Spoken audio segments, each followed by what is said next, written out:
Hi friends, welcome to Kavya Nayana cooking channel. ನಾನು ಸುಷ್ಮಾ. ಬನ್ನಿ, ಇವತ್ತೊಂದು ಒಳ್ಳೆ ರೆಸಿಪಿನ ಮಾಡಿ ತೋರಿಸ್ತಾ ಇದ್ದೀನಿ. ಏನಪ್ಪಾ ಅಂದ್ರೆ ಸ್ವೀಟ್ ರೆಸಿಪಿ. ಗಿನ್ನದ ಹಾಲು ಇದ್ರೇನೆ ನೀವು ಗಿನ್ನ ತಿನ್ನೋದಲ್ಲ.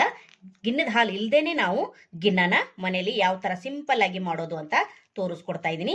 ಬರೀ ಎರಡು ಸಾಮಗ್ರಿಗಳನ್ನ ಬಳಸಿ ನಾವು ಗಿನ್ನನ ಮಾಡ್ಕೋಬಹುದು. ತುಂಬಾ ಅಂದ್ರೆ ತುಂಬಾ ಚೆನ್ನಾಗಿರುತ್ತೆ. ನೀವು ಕೂಡ ಟ್ರೈ ಮಾಡಿ ನೋಡಿ ಫ್ರೆಂಡ್. ಬನ್ನಿ, ಇವಾಗ ಯಾವ ತರ ಮಾಡೋದು ಅಂತ ತೋರಿಸ್ಕೊಡ್ತಾ ಇದ್ದೀನಿ. ನೋಡಿ, ನಾನೊಂದು ಪಾತ್ರೆ ಇಟ್ಕೊಂಡಿದ್ದೀನಿ. ಅದಕ್ಕೆ ಅರ್ಧ ಲೀಟರ್ ಆಗುವಷ್ಟು ಮೊಸರನ್ನ ತಗೊಂಡಿದ್ದೀನಿ. ಅದನ್ನ ನಾನು ಈ ತರ ಜರಡಿ ಮಾಡ್ಕೊತಾ ಇದ್ದೀನಿ. ಅಂದ್ರೆ ನಮಗೆ ಇಲ್ಲಿ ಗಟ್ಟಿ ಮೊಸರು ಬೇಕು. ನೀರಿನ ಅಂಶ ಏನೇ ಇದ್ರೂ ಕೆಳಗಡೆ ಸೋರ್ಕೊಂಡ್ಬಿಡುತ್ತೆ. ಒಂದು 20 ನಿಮಿಷ ಇಟ್ಟರೆ ಸಾಕು, ಮೊಸರಲ್ಲಿರೋ ನೀರೆಲ್ಲ ಬಸಿಯುತ್ತೆ. ಆಮೇಲೆ ನಾವು ಈ ಗಟ್ಟಿ ಮೊಸರಿಂದ ನಾವು ಗಿನ್ನನ ಮಾಡಬಹುದು. ಅನ್ಕೊಂತೀರಾ ನೀವು, ಎರಡು ಸಾಮಗ್ರಿಗಳನ್ನ ಬಳಸಿ ನಾವು ಗಿನ್ನನ ಮಾಡಬಹುದಾ ಅಂತ? ಹೌದು ಫ್ರೆಂಡ್ಸ್, ನಾವು ಎರಡು ಸಾಮಗ್ರಿಗಳನ್ನ ಬಳಸಿ ಗಿನ್ನನ ಮಾಡಬಹುದು. ಯಾವಾಗ್ಲೂ ಗಿನ್ನದ ಹಾಲು ಸಿಗೋದಿಲ್ಲ ಅಲ್ವಾ? ಅದಕ್ಕೋಸ್ಕರ ಗಿನ್ನ ತಿನ್ಬೇಕು ಅಂದಾಗ ಸಡನ್ ಆಗಿ ನಾವು ಈ ತರ ಗಿನ್ನನ ಮಾಡ್ಕೊಂಡು ತಿನ್ಬೋದು. ಒರಿಜಿನಲ್ ಗಿನ್ನ ಯಾವಾಗ್ಲೂ ಒರಿಜಿನಲ್ ಆಗೇ ಇರುತ್ತೆ. ಏನು ನಮ್ಗೆ ಅಪರೂಪಕ್ಕೆ ತಿನ್ಬೇಕು ಅನಿಸ್ದಾಗ ನಾವು ಈ ತರ ಮಾಡ್ಕೋಬಹುದು. ಯಾವ ತರ ಮಾಡೋದು ಅಂತ ನಾನು ತೋರಿಸ್ಕೊಡ್ತೀನಿ. ಈಗ ಒಂದು 20 ನಿಮಿಷ ನಾನು ಈ ಮೊಸರನ್ನ ಈ ತರ ಸ್ಟ್ರೈನರ್ ಅಲ್ಲಿ ಸೋಸ್ಕೊತಾ ಇದ್ದೀನಿ. ಅಂದ್ರೆ ಕೆಳಗಡೆ ನೀರೆಲ್ಲ ಸೋಸ್ಕೊಳ್ಳುತ್ತೆ, ಮೇಲ್ಗಡೆ ಗಟ್ಟಿ ಮೊಸರು ಮಾತ್ರ ಇರುತ್ತೆ. ನಮ್ಗೆ ಇಲ್ಲಿ ಗಟ್ಟಿಯಾಗಿ ಮೊಸರು ಬೇಕು, ಆವಾಗ್ಲೇನೆ ಗಿನ್ನ ಮಾಡೋದಕ್ಕೆ ಸಾಧ್ಯ ಆಗುತ್ತೆ. ಇವಾಗ ನೋಡಿ, ನಾನಿಲ್ಲಿ ಸೋಸ್ಕೊತಾ ಇದ್ದೀನಲ್ಲ, ನೋಡಿ ನೀರೆಲ್ಲ ಬೀಳ್ತಾ ಇದೆಯಲ್ಲ, ನೋಡಿ ಇನ್ನೂ ಫುಲ್ಲು ನೀರೆಲ್ಲ ಇಳಿಬೇಕು ಕೆಳಗಡೆ. ಚೆನ್ನಾಗಿ ನಮಗೆ ಇಲ್ಲಿ ಗಟ್ಟಿ ಮೊಸರು ಸಿಗ್ಬೇಕು. ಯಾವ ತರ ಮಾಡೋದು ಅಂತ ಇದು 20 ನಿಮಿಷ ಆದ್ಮೇಲೆ ನಿಮ್ಗೆ ನಾನು ತೋರಿಸ್ಕೊಡ್ತೀನಿ. ಬನ್ನಿ ಫ್ರೆಂಡ್ಸ್. ನೋಡಿ, ಒಂದು 20 ನಿಮಿಷ ಬಿಟ್ಟಿದ್ದೆ ನಾನು. ಟೈಮ್ ಇತ್ತು ಅಂತ ಒಂದು 20 ನಿಮಿಷ ಬಿಟ್ಟಿದ್ದೆ. ನೀವು ಟೈಮ್ ಇಲ್ಲ ಅಂದ್ರೆ ಒಂದು 10 ನಿಮಿಷ ಬಿಡಬಹುದು. ಚೆನ್ನಾಗಿ ನೀರೆಲ್ಲ ಬಸ್ಕೊಂಡ್ಬಿಡುತ್ತೆ. ನೋಡಿ ಎಷ್ಟು ನೀರು ಬಂದಿದೆ ಅಂತ ನೋಡ್ತಾ ಇದ್ದೀರಾ. ಈಗ ಮೇಲ್ಗಡೆ ಗಟ್ಟಿ ಮೊಸರು ಇದೆ. ಈ ನೀರನ್ನ ನಾವು ಮಜ್ಜಿಗೆಗೆ ಬಳಸ್ಕೋಬಹುದು, ಮಜ್ಜಿಗೆ ಮಾಡ್ಕೋಬಹುದು. ಇದನ್ನ ತೆಗೆದು ಬಿಡೋಣ. ಇವಾಗ ನೋಡಿ, ನೀರೆಲ್ಲ ಕೆಳಗಡೆದು ತೆಗೆದ್ಬಿಟ್ಟಿದ್ದೀನಿ. ಇವಾಗ ಇದರೊಳಗಡೆನೆ ಮೊಸರನ್ನ ಹಾಕೊಂಡ್ಬಿಡೋಣ. ನೋಡಿ, ನೀರೆಲ್ಲ ತೆಗೆದಿರೋ ಗಟ್ಟಿಯಾಗಿರೋ ಮೊಸರು. ನೋಡಿ, ಎಲ್ಲ ಮೊಸರನ್ನ ಹಾಕೊಂಡಿದ್ದೀನಿ. ಈಗ ಸ್ವಲ್ಪ ಬೀಟ್ ಮಾಡ್ಕೋಬೇಕು. ನೋಡಿ, ಈ ತರ ಸ್ವಲ್ಪ ಗಂಟೇನು ಇರಬಾರ್ದು. ಈ ತರ ನಾವು ಬೀಟ್ ಮಾಡ್ಕೋಬೇಕು. ನೋಡಿ, ಈ ತರ ಕೈಯಿಂದಾನೆ ಮಾಡ್ಕೊಳ್ಳಿ ಸಾಕು. ಬೆಣ್ಣೆ ತರ ಬಂದ್ಬಿಡುತ್ತೆ. ನೋಡಿ, ತುಂಬಾ ಸಿಂಪಲ್ ಆಗಿ ಮಾಡ್ಕೋಬಹುದು ಫ್ರೆಂಡ್ಸ್. ಕಂಡೆನ್ಸ್ ಮಿಲ್ಕ್ ಒಂದಿದ್ರೆ ಹಾಗೆ ಮೊಸರು ಎರಡು ಪದಾರ್ಥ ಇದ್ರೆ ನಾವು ಗಿನ್ನನ ಮಾಡ್ಕೊಂಡು ತಿನ್ಬೋದು ಫ್ರೆಂಡ್ಸ್. ನೋಡಿ, ಈಗ ಚೆನ್ನಾಗಿ ಬೆಣ್ಣೆ ತರ ಕಡ್ಕೊಂಡಿದ್ದೀನಿ ಮೊಸರನ್ನ. ನೋಡಿ, ಸೂಪರ್ ಅಲ್ವಾ? ಇವಾಗ ಇದಕ್ಕೆ ನಾನು ಏಲಕ್ಕಿ ಪುಡಿನ ಸ್ವಲ್ಪ ಸೇರಿಸ್ತೀನಿ. ಏಲಕ್ಕಿ ಪುಡಿ ಹಾಕಿದ್ಮೇಲೆ ಸ್ವಲ್ಪ ಮಿಕ್ಸ್ ಮಾಡ್ಕೊಳ್ಳೋಣ. ಫ್ಲೇವರ್ಗೆ ಏಲಕ್ಕಿ ಪುಡಿ ಇದ್ರೆ ಚೆನ್ನಾಗಿರುತ್ತೆ. ಹಾಗೆ ಇಲ್ಲಿ ನಾನು ಮಿಲ್ಕ್ ಮೇಡನ್ನ ತಗೊಂಡಿದ್ದೀನಿ. ನೋಡಿ, ಅರ್ಧ ಲೀಟರ್ ಮೊಸರಿಗೆ ಇಲ್ಲಿ 200 ಗ್ರಾಮ್ ಅಷ್ಟು ಮಿಲ್ಕ್ ಮೇಡು ನಮಗೆ ಇಲ್ಲಿ ಸ್ವೀಟು ಕರೆಕ್ಟಾಗಿ ಆಗುತ್ತೆ. ನೀವು ಸ್ವೀಟ್ ಜಾಸ್ತಿ ತಿನ್ನೋರಾದ್ರೆ ಜಾಸ್ತಿ ಕೂಡ ಹಾಕೋಬಹುದು. ಈ ಮೊಸರಿಗೆ ನಾನು 200 ಗ್ರಾಮ್ ಅಷ್ಟು ಮಿಲ್ಕ್ ಮೇಡನ್ನ ಹಾಕೊಂತೀನಿ. ಸ್ವೀಟು ಕರೆಕ್ಟಾಗಿರುತ್ತೆ.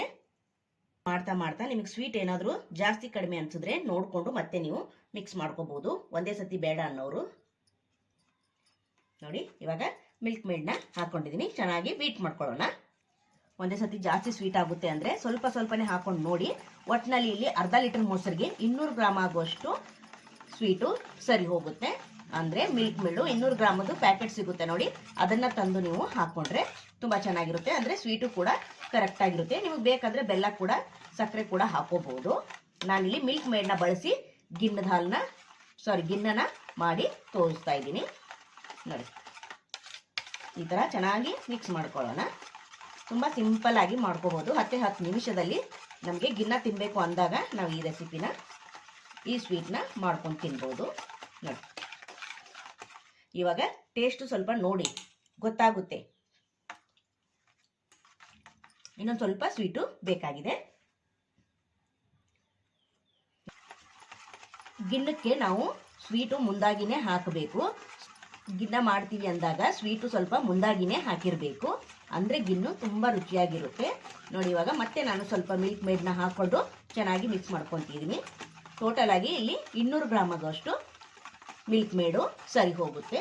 ನೋಡಿ, ಚೆನ್ನಾಗಿ ಮಿಕ್ಸ್ ಮಾಡ್ಕೊಂಡಿದ್ದಾಗಿದೆ. ಈಗ ನಾನೊಂದು ಬಾಕ್ಸ್ನ ತುಪ್ಪ ಅಥವಾ ಎಣ್ಣೆನ ಹಚ್ಚಿ ಇಟ್ಕೊತೀನಿ. ನೋಡಿ, ಈ ತರ ಒಂದು ಸ್ಟೀಲ್ ಬಾಕ್ಸ್ನ ತಗೊಂಡಿದ್ದೀನಿ. ಈ ತರ ಲೂಸ್ ಆಗಿರೋ ಬಾಕ್ಸನ್ನೇ ಸ್ವಲ್ಪ ತಗೊಳ್ಳಿ. ಅಂದ್ರೆ ನೋಡಿ, ಓಪನ್ ಮಾಡಿ ಅವಾಗ ನೋಡ್ತಾ ಇರಬೇಕು. ಅದಕ್ಕೋಸ್ಕರ ಇಲ್ಲಿ ಟೈಟ್ ಆಗಿರೋ ಬಾಕ್ಸ್ ಅನ್ನ ತಗೊಳಕ್ ಹೋಗ್ಬೇಡಿ. ಮಧ್ಯೆ ಮಧ್ಯೆ ನಾವು ನೋಡ್ಬೇಕಾಗುತ್ತೆ. ನೋಡಿ, ಲೂಸ್ ಆಗಿರೋ ಬಾಕ್ಸ್ ಮುಚ್ಚಳ ಇದ್ರೆ ತಗೊಳ್ಳಿ. ಇವಾಗ ಇದಕ್ಕೆ ನಾನು ತುಪ್ಪನ ಸವರಿ ಇಟ್ಕೊತೀನಿ. ಸ್ವಲ್ಪ ತುಪ್ಪನ ಹಾಕೊಳ್ಳೋಣ. ಪೂರ್ತಿ ಸ್ಪ್ರೆಡ್ ಮಾಡಬೇಕು ನೋಡಿ. ಈ ಥರ ಸ್ಪ್ರೆಡ್ ಮಾಡಿ ಇಟ್ಕೋಬೇಕು. ಬಾಕ್ಸು ಯಾವುದೇ ಕಾರಣಕ್ಕೂ ಟೈಟ್ ಆಗಿರೋ ಮುಚ್ಚಳನ ತಗೋಬೇಡ್ರಿ. ಸ್ವಲ್ಪ ಲೂಸ್ ಆಗಿನೇ ಇರಲಿ ಮುಚ್ಚಳ. ಇನ್ನು ಅವಾಗವಾಗ ನಾವು ಓಪನ್ ಮಾಡಿ ನೋಡಬೇಕು. ಅದಕ್ಕೋಸ್ಕರ ಇವಾಗ ನೋಡಿ ತುಪ್ಪ ಸವರಿ ಇಟ್ಕೊಂಡಿದ್ದೀನಿ. ಇವಾಗ ಇದಕ್ಕೆ ನಾವು ಏನು ಕಲಸಿಟ್ಕೊಂಡಿರೋದಲ್ಲ ಅದನ್ನು ಹಾಕ್ಕೊಳ್ಳೋಣ ನೋಡಿ. ಎಲ್ಲವನ್ನು ಇದರಲ್ಲಿ ಹಾಕ್ಕೊಳ್ಳಿ ನೋಡಿ. ಇವಾಗ ಬಾಕ್ಸಲ್ಲಿ ಹಾಕಿ ಇಟ್ಕೊಂಡಿದ್ದೀನಿ. ಒಲೆ ಮೇಲೆ ಪಾತ್ರೆನ ಇಟ್ಕೊಂಡಿದ್ದೀನಿ. 1-2 ಗ್ಲಾಸ್ ಅಷ್ಟು ನೀರನ್ನು ಹಾಕ್ಕೊಳ್ಳೋಣ. ಸ್ವಲ್ಪ ಜಾಸ್ತಿನೇ ಹಾಕ್ಕೊಳ್ಳಿ ನೀರು. ಕುದಿಯೋವಾಗ ನೀರು ಕಡಿಮೆ ಅನಿಸಬಾರ್ದು. ನಾನು ನೀರನ್ನು ಹಾಕ್ಕೊಂಡಿದ್ದೀನಿ. ಈಗ ಕುದಿಯೋದಕ್ಕೆ ಬಿಡೋಣ. 1-2 ನಿಮಿಷ ಬಿಟ್ಟರೆ ಚೆನ್ನಾಗಿ ನೀರು ಕುದಿಯುತ್ತೆ ನೋಡಿ. ನೀರು ಚೆನ್ನಾಗಿ ಕುದೀತಾ ಇದೆ. ನಾನು ಕೆಳಗಡೆ ಒಂದು ಪ್ಲೇಟನ್ನು ಈ ಥರ ಹಾಕ್ಕೊತೀನಿ. ನೀವು ನಿಮ್ಮನೆಗೆ ಸ್ಟ್ಯಾಂಡ್ ಇದ್ರೆ ಅದರಲ್ಲೂ ಕೂಡ ಇಟ್ಕೋಬಹುದು. ಇವಾಗ ಡಬ್ಬಿನ ಅದರ ಮೇಲೆ ಇಡೋಣ ನೋಡಿ. ಈ ಥರ ಡಬ್ಬಿ ಇಟ್ಬಿಟ್ಟು ಈಗ ಮುಚ್ಚಳ ಮುಚ್ಚಿ ಒಂದು 25ರಿಂದ 30 ನಿಮಿಷ ನಾನು ಇದನ್ನು ಬೇಯಿಸ್ಕೊತೀನಿ. ಲೋ ಫ್ಲೇಮಲ್ಲೇ 25ರಿಂದ 30 ನಿಮಿಷ ಬೇಯಿಸ್ಕೋಬೇಕು. ನಿಮಗೆ ಮಧ್ಯ ಮಧ್ಯ ಗೊತ್ತಾಗಲಿಲ್ಲ ಅಂದರೆ ಚೆಕ್ ಮಾಡ್ಬೋದು ಒಂದು ಚಾಕುವಿನ ಸಹಾಯದಿಂದ. ಈಗ ಒಂದು 25ರಿಂದ 30 ನಿಮಿಷ ಆದಮೇಲೆ ನಾನು ನಿಮಗೆ ತೋರಿಸ್ಕೊಡ್ತೀನಿ ನೋಡಿ. 20 ನಿಮಿಷ ಆಗಿದೆ. ಇವಾಗ ನಿಮಗೆ ಓಪನ್ ಮಾಡಿ ತೋರಿಸ್ತಾ ಇದ್ದೀನಿ. ಬಿಸಿ ಇರುತ್ತೆ, ಹುಷಾರಾಗಿ ನೋಡಿ.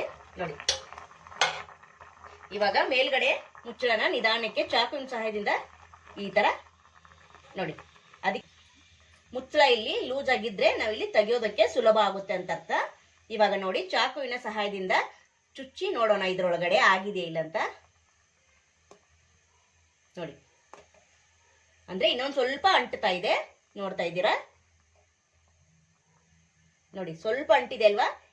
ಇನ್ನೊಂದು 10 ನಿಮಿಷ ನಾವು ಇದನ್ನ ಕುಕ್ ಮಾಡ್ಕೊಳ್ಳೋಣ ನೋಡಿ. ಇವಾಗ ಮತ್ತೆ ಮುಚ್ಚಳನ ಮುಚ್ತೀನಿ ನೋಡಿ. ನೀರು ಕೂಡ ಕಡಿಮೆ ಆಗಿಲ್ಲ, ಸ್ವಲ್ಪ ಜಾಸ್ತಿನೇ ಹಾಕೊಂಡಿದ್ದೀನಿ.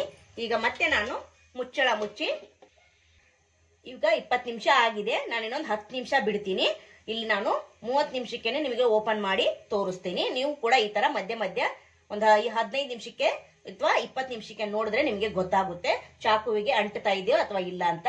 ನನಗೆ ಚಾಕುಗೆ ಸ್ವಲ್ಪ ಅಂಟಿತು, ಅದಕ್ಕೋಸ್ಕರ ಇನ್ನು 10 ನಿಮಿಷ ಬಿಟ್ರೆ ಸರಿ ಹೋಗುತ್ತೆ.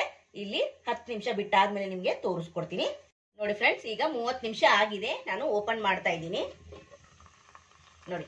ನೀರು ಇನ್ನು ಸ್ವಲ್ಪ ಇದ್ದೇ ಇದೆ, ಖಾಲಿ ಆಗೇ ಇಲ್ಲ.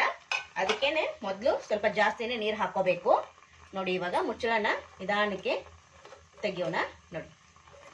ಸ್ವಲ್ಪ ಬಿಸಿ ಇರುತ್ತೆ, ಹುಷಾರು. ಇವಾಗ ಮತ್ತೆ ಚಾಕುವಿನ ಸಹಾಯದಿಂದ ನೋಡೋಣ ನೋಡಿ. ಫುಲ್ಲು ಡ್ರೈ ಆಗಿದೆ ಅಲ್ವಾ ಚಾಕು, ಅಂದ್ರೆ ರೆಡಿ ಆಗಿದೆ ಅಂತ ಅರ್ಥ. 30 ನಿಮಿಷ ಸಾಕಾಗುತ್ತೆ ನಮಗೆ. ಇವಾಗ ಇದು ತಣ್ಣಗಾಗಬೇಕು. ತಣ್ಣಗಾದ್ಮೇಲೆ ನಾವು ಇದನ್ನ ಕಟ್ ಮಾಡ್ಕೋಬೇಕಾಗುತ್ತೆ. ನಿಮಗೆ ಬೇಕಂದ್ರೆ ಕೋಲ್ಡ್ ಆಗಿ ಕೂಡ ತಿನ್ಬಹುದು. ಇದು ತಣ್ಣಗಾದ್ಮೇಲೆ ಫ್ರಿಜ್ ಅಲ್ಲಿ ಒಂದು 5 ನಿಮಿಷ ಇಟ್ಟು ನೀವು ತಿನ್ನೋದು ಕೂಡ ತುಂಬಾ ಚೆನ್ನಾಗಿರುತ್ತೆ ತಣ್ಣಗಾಗಿ. ಇವಾಗ ಒಲೆನ ಆಫ್ ಮಾಡ್ಕೊಂಡು ಬಿಡ್ತೀನಿ. ಈಗ ಒಂದು 10-15 ನಿಮಿಷ ಅದನ್ನ ತಣ್ಣಗಾಗೋದಕ್ಕೆ ಬಿಡ್ತೀನಿ. ತಣ್ಣಗಾದ್ಮೇಲೆ ನಿಮಗೆ ಕಟ್ ಮಾಡಿ ತೋರಿಸ್ಕೊಡ್ತೀನಿ ನೋಡಿ. ಫ್ರೆಂಡ್ಸ್, ತಣ್ಣಗಾದ್ಮೇಲೆ ಇವಾಗ ತೋರಿಸ್ಕೊಡ್ತಾ ಇದ್ದೀನಿ. ಹಾಗೆ ನಾನು ಒಂದು 10 ನಿಮಿಷ ಫ್ರಿಜ್ ಅಲ್ಲಿ ಇಟ್ಟಿದ್ದೆ. ಸ್ವಲ್ಪ ಕೋಲ್ಡ್ ಆಗಿ ತಿಂದ್ರೆ ಚೆನ್ನಾಗಿರುತ್ತಲ್ವಾ ಈ ಸಮರ್ ಸೀಸನ್ಗೆ. ಅದಕ್ಕೋಸ್ಕರ ತುಂಬಾ ಬಿಸಿಲಿರೋದ್ರಿಂದ ಸ್ವಲ್ಪ ಕೋಲ್ಡ್ ಆಗಿ ತಿಂದ್ರೆ ಅದು ಕೂಡ ತುಂಬಾ ಚೆನ್ನಾಗಿರುತ್ತೆ. ಅದಕ್ಕೆ ಇವಾಗ ಓಪನ್ ಮಾಡೋಣ ನೋಡಿ. ಚೆನ್ನಾಗಿ ಸೆಟ್ ಆಗಿದೆ. ಹಾಗೆ ಈಗ ಇಲ್ಲಿ ನೋಡಿ, ಅದೇನೆ ಬಿಟ್ಕೊಂಡು ಹೋಗುತ್ತೆ ನೋಡಿ. ಅದೇನೆ ಬಿಟ್ಕೋತಾ ಇದೆ. ತುಂಬಾ ಸುಲಭವಾಗಿ ಮಾಡ್ಕೋಬಹುದು ನೋಡಿ. ಈಗ ಚಾಕುವಿನ ಸಹಾಯದಿಂದ ಸೈಡ್ ಎಲ್ಲ ಬಿಡಿಸ್ಕೊಳ್ಳೋಣ. ನೀವು ತಟ್ಟೆಗಾದ್ರೂ ಹಾಕೋಬಹುದು, ಇಲ್ಲ ಇದರಲ್ಲೇನೆ ಪೀಸು ಕಟ್ ಮಾಡ್ಕೋಬಹುದು ನೋಡಿ. ಇವಾಗ ಇದರಲ್ಲೇ ಪೀಸು ಕಟ್ ಮಾಡಿ ತೋರಿಸ್ತೀನಿ ನೋಡಿ. ಯಾವ ಸೈಜ್ ಬೇಕೋ ಆ ಸೈಜಲ್ಲಿ ನೀವು ಕಟ್ ಮಾಡ್ಕೋಬಹುದು ನೋಡಿ. ಸೂಪರ್ ಅಲ್ವಾ. ಇವಾಗ ಇದನ್ನ ಒಂದು ಪೀಸು ತೆಗೆದು ತೋರಿಸ್ತೀನಿ ನಿಮಗೆ. ಸುಲಭವಾಗಿ ನಾವು ಮಾಡ್ಕೋಬಹುದು ಅಂತ. ನನಗಂತೂ ತುಂಬಾ ಇಷ್ಟ ಗಿನ್ನ ಅಂದ್ರೆ. ನಾನು ಯಾರಾದ್ರೂ ಕೊಡ್ತಾ ಇದ್ರೆ ನಾನು ಗಿಣ್ಣದ ಹಾಲು ಬಿಡೋದೇ ಇಲ್ಲ. ನಾನೇ ಕೇಳಿ ಇಸ್ಕೊಂತೀನಿ, ಅಷ್ಟು ರುಚಿಯಾಗಿ ಗಿಣ್ಣದ ಹಾಲು ನೋಡಿ. ಸೂಪರ್ ಅಲ್ವಾ ನೋಡಿ. ತುಂಬಾ ಸಾಫ್ಟ್ ಅಲ್ವಾ. ಯಾವ ತರ ಹಿಡಿತೀವೋ ಆ ತರ ಕಟ್ ಆಗ್ಬಿಡುತ್ತೆ. ಮೃದುವಾದ ಜಲ್ಲಿ ತರ ಬಂದಿದೆ. ಇವಾಗ ನೋಡಿ ಇನ್ನೊಂದು ಪೀಸು ನಿಮ್ಗೆ ತೋರಿಸ್ಕೊಳ್ತೀನಿ ನೋಡಿ ಸೂಪರ್ ಅಲ್ವಾ? ಇದೇ ತರ ಎಲ್ಲವನ್ನು ಪೀಸ್ ಕಟ್ ಮಾಡಿ ತೋರಿಸ್ಕೊಡ್ತೀನಿ ನಿಮ್ಗೆ. ನೋಡಿ ಫ್ರೆಂಡ್ಸ್, ಸೂಪರ್ ಆಗಿ ಗಿನ್ನ ರೆಡಿ ಆಯ್ತು. ಕ್ವಿಕ್ ಆಗಿ ಗಿನ್ನ ತಿನ್ಬೇಕು ಅನ್ನಿಸಿದಾಗ ದಿಢೀರನೆ ಎರಡೇ ಎರಡು ಸಾಮಗ್ರಿಗಳನ್ನು ಬಳಸಿ ಸಿಂಪಲ್ ಆಗಿ ಯಾವ ತರ ಮಾಡೋದು ಅಂತ ತೋರಿಸ್ಕೊಟ್ಟಿದ್ದೀನಿ. ವೆರೈಟಿ ಆಗಿ ಗಿನ್ನ ಕೂಡ ಮಾಡ್ತಾರೆ, ಆದ್ರೆ ನನಗೆ ಅದ್ಯಾವುದು ಇಷ್ಟ ಆಗೋದಿಲ್ಲ. ನನಗೆ ಇದೇ ತರ ಸಿಂಪಲ್ ಆಗಿರೋ ಗಿನ್ನನೇ ತುಂಬಾ ಇಷ್ಟ. ನಾನು ಯಾವಾಗ್ಲೂ ಇದೇ ತರನೇ ಮಾಡ್ಕೊಂಡು ತಿನ್ನೋದು. ನಿಮ್ಗೂ ಕೂಡ ತೋರಿಸ್ಕೊಟ್ಟಿದ್ದೀನಿ, ನೀವು ಕೂಡ ಒಂದ್ಸತಿ ಟ್ರೈ ಮಾಡಿ ನೋಡಿ ಫ್ರೆಂಡ್ಸ್. ಈ ವಿಡಿಯೋ ನಿಮಗೆ ಇಷ್ಟವಾದ್ರೆ ಪ್ಲೀಸ್ ಲೈಕ್ ಮಾಡಿ, ಶೇರ್ ಮಾಡಿ, ಕಮೆಂಟ್ ಮಾಡಿ, ಸಬ್ಸ್ಕ್ರೈಬ್ ಮಾಡ್ಕೊಳ್ಳಿ. ನಮ್ಮ ವಿಡಿಯೋ ನೋಡಿದ್ದಕ್ಕಾಗಿ ನಿಮ್ಮೆಲ್ಲರಿಗೂ ಧನ್ಯವಾದಗಳು. Thank you for watching. ನಮಸ್ಕಾರ ಫ್ರೆಂಡ್ಸ್.